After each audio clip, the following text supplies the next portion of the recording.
All right. I'm feeling all over the place. I felt like this crazy hit in my solar plexus before I sat down trying to get this message out. And so there's something going on where, oh my gosh, I'm seeing a bunny. Wish I could flip the camera. Oh my gosh. I don't know. I think that's like a good luck sign. Oh my gosh. He's like out here late in the morning. Okay. Sorry. Okay. Weird. I've been seeing all kind of animal stuff lately. Okay. Okay. All right. Back on topic. Yeah. So there may be something with like confidence that people are dealing with right now. All right. So there's all different like parts of this journey, but like one of the things that always stands out to me and oh my God, there he is. Okay. Sorry. I wonder why they're out. Wonder what they're doing. Okay. One of the biggest parts of this journey is like learning how to be emotionally mature and like be the parent for yourself, and having to, this is definitely meant for the big feelers and the deep feelers and those that are caring, and that may all go together with this journey, because you're learning how to open the heart and be courageous and still feel even when you hurt somebody or someone hurt you, and you're continuing this emotional purging and cleansing and acceptance and letting go and all of the things involved in that. And it's very demanding. And so, and I know, and I'm not going to speak too much on this part, but like, I know my person is a family person as well, and is very like, I do think it's codependency, but I also think that there's something with being like I said, being caring, empathic, whatever words you want to use, and feeling responsible for other people's well-being, and plus this whole like programming of like happy wife, happy life type of thing. But the more and more in this journey, because it takes so much for you to have to deal with your own emotions, and then as you elevate and dealing with other people's projections, that takes so much energetically, and it can be so draining that it's like. And then if you find yourself, things are falling apart around you, people are leaving you, abandoning you, betraying you, and all these things, then you're like, okay, well, now I'm on my own and I don't have anybody, and nobody else has my back. So that also you develop self-love in that way as well, because you're like, I've had my back through all this. There hasn't been anybody. And it's like it happens in different ways for everybody, I'm sure, but it's like that seems to parallel everybody's journey, because it's like, you're learning how to reparent yourself and how to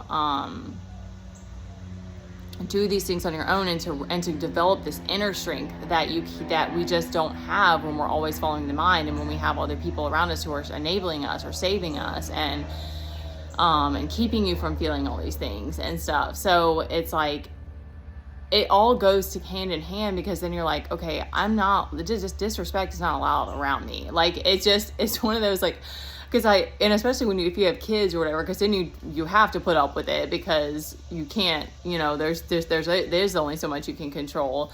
But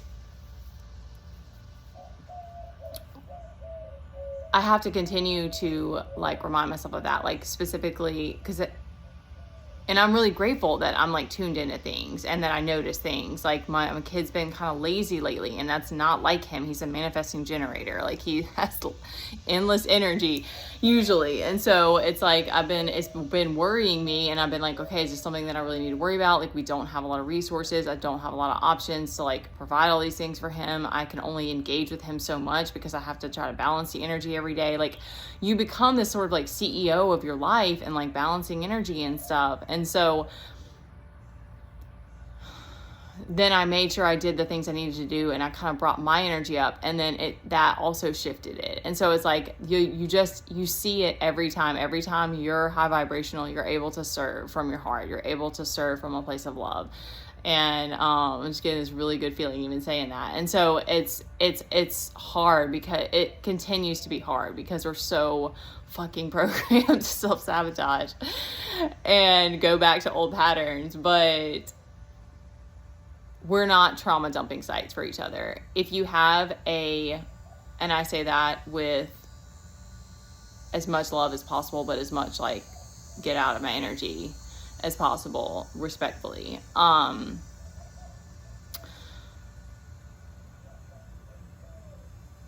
You do need support. You need therapists. You need brothers. There's tarot readers on here who are offering like that are male that do other healing services like Reiki. Reiki is incredible to help you like find balance again. Obviously meditation. You can do guided meditations if you struggle to let go of the mind.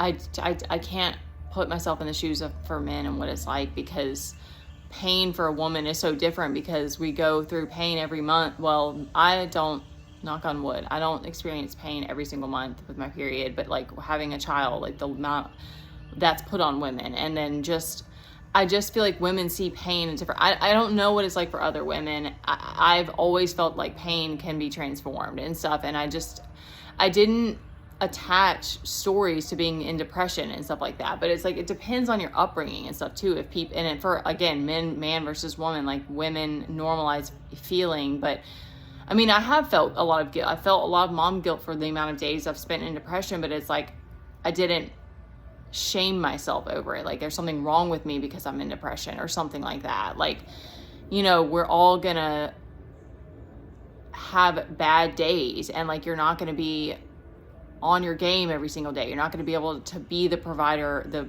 100% provider, protector every single day, like whatever those things are for you.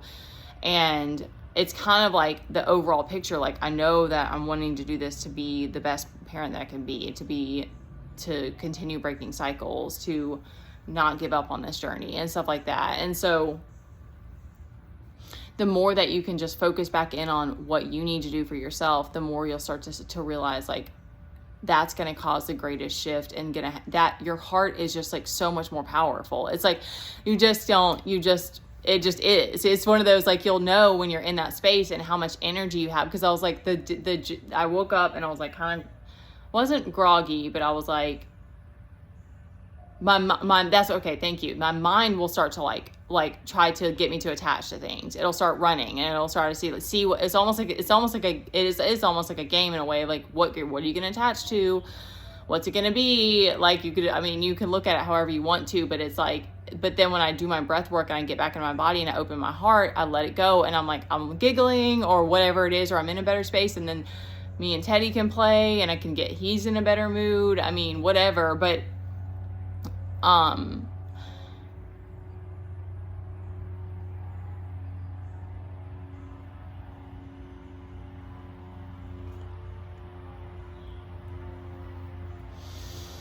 I want to find a stopping point on this, because I can't just ignore. Okay, I wanted to speak like, I don't know what it's like for men, and I know it must be excruciating. This journey is excruciating for everyone, and I know I can't imagine what it would be like for a man having to watch, if he knows he has a twin, having to watch him go through things or experience struggles or like oppression or whatever it is, and like not know how to help them, or like not be able to be there for them and stuff like that. But it ends up being more destructive if you choose to trauma dump your stuff on them, or because you're struggling, or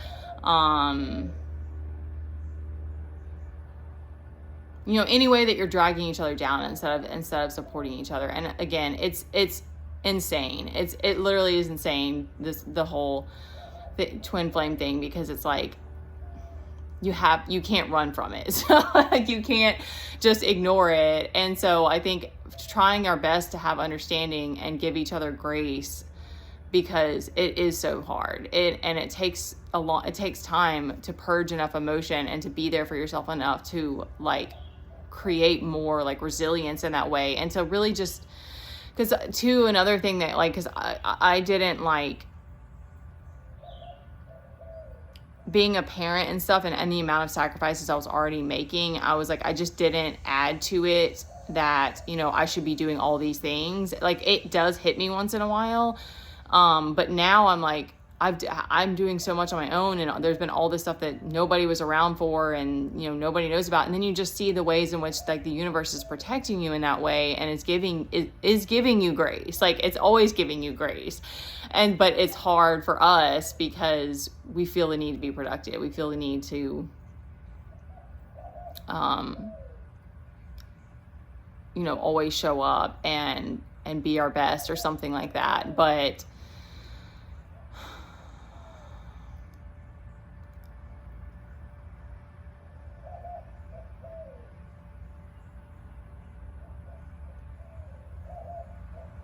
I just think the more that you can give yourself grace to purge, especially if you've been through a lot, like,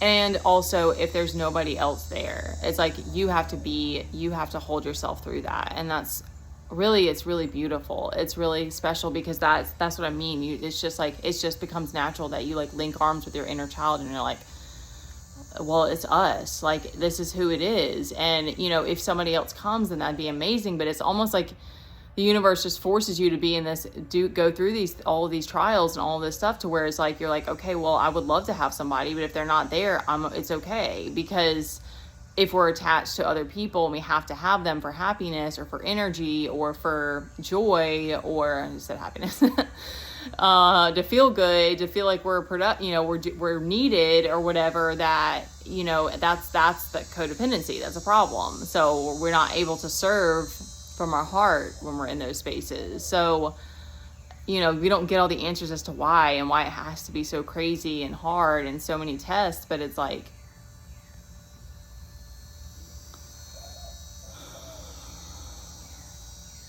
okay, I don't want to like drift away on this.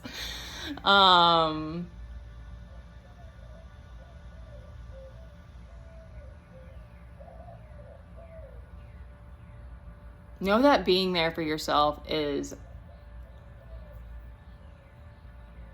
I'm getting that like it's a gift. It's almost like you don't get to understand the why right now, but it's like you chose this path for a reason, and your higher self, and it's like there's just this need to purge all of this stuff that's been repressed, and you don't get to know exactly even like why stuff is coming up when it is, but you just more and more are like on this energetic journey and an acceptance of it, and that you're able to do things like balance energies and be a healing space and stuff like that. And it's sort of like the little things like that are bigger to you, and those other things that are huge values for you, like being able to be there for your family, like you'll be able to serve them from the heart. I mean, how amazing is that?